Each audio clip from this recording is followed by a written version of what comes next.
50వ కీర్తన 14-15 వచనాలు. దేవునికి స్తుతియాగము చేయుము, మహోన్నతునికి నీ మ్రొక్కుబడులు చెల్లించుము. ఆపత్కాలమున నీవు నన్ను గూర్చి మొరపెట్టుము, నేను నిన్ను విడిపించెదను, నీవు నన్ను మహింపరచెదవు. నీవు ఆయనకు మొరపెట్టినప్పుడు ఆయన జవాబునిస్తాడు. ఆయన జవాబిచ్చినప్పుడు ఆయన మహిమపరచబడతాడు. ఎందుకనగా నీ చుట్టూ ఉన్న ప్రజలంతా నిన్ను కనిపెడుతూ ఉన్నారు, మరియు దేవుని నుండి నీవు పొందు జవాబులను పరిశీలిస్తూ ఉన్నారు. దేవుని నుండి ఎల్లప్పుడూ స్వీకరించే స్థితిలో ఉండుట ప్రమాదకరము. దేవునికి ఇచ్చుట కూడా నేర్చుకొనుము. ఇండియా దేశస్థులు దీర్ఘమైన వాగ్దానములు చేసిన వెంటనే మెత్తని సాకులు చెప్తూ ఉంటారు అని మెకాలే చెప్పాడు. మనం అలా ఉండకూడదు.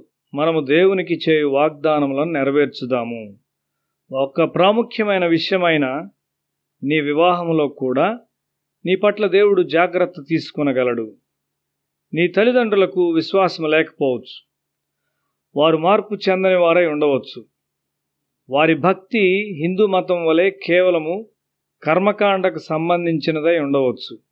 జననము, వివాహము మరియు మరణ సంబంధమైన సమయాల్లో క్రైస్తవ సాంప్రదాయాలు పాటిస్తూ ఉండవచ్చు.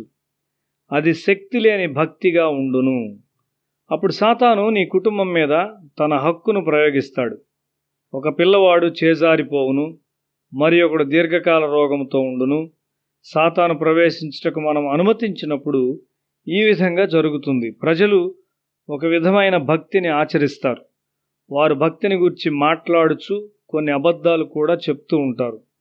ఒకడు బోధకునిగా ఉంటూ తన కుమారునికి ₹1000 కట్నం అడుగుతుంటాడు. ఈ విధమైన సందర్భాల్లో సాతాను కుటుంబంలోనికి ప్రవేశిస్తాడు. నీవు ₹1 కట్నం తీసుకున్నను అది ఒక శాపంగా ఉంటుంది. దేవుని రాజ్యమును గురించి ఆలోచించు. నీవు కలిగి ఉంటకు గొప్ప మంచి లక్షణాలు అక్కడ ఉన్నాయి. అయితే నీలో ఉన్న దయ్యము ఈ మంచి లక్షణముల వేరుని తినివేస్తా ఉన్నది. నీవు దేవుని మహింపరుస్తావా? నీవు ఒక మిషనరీగా ఉండవలసి ఉన్నావు. దేవుడు నిన్ను ఆ విధంగా వాడుకుంటాడు. కేవలము నీ ఇంటిని మరియు నీ స్వంత స్థలాన్ని గురించి ఆలోచించవద్దు. నీ ఉత్తర ప్రాంతమునకు వెళ్ళి అక్కడ పనిచేయవచ్చు. డాక్టర్ శామ్రాజ్ ఏనుగులుండే అరణ్యముల సమీపంగా నివసించు ఇరులాస్ ప్రజల యొద్దకు వెళ్ళాడు. అయోగ్యంగా బోధించు ప్రజలను దేవుడు ముక్కలుగా చీల్చివేయును. నీ ప్రమాణములను నెరవేర్చు. వాగ్దానములను స్వంతం చేసుకో. ఆయన దైవిక స్వభావంలో పాలు పొందుటకు ప్రారంభించుము. అప్పుడు ఇండియా క్రీస్తును నేర్చుకోవడానికి నీ యొద్దకు వస్తుంది.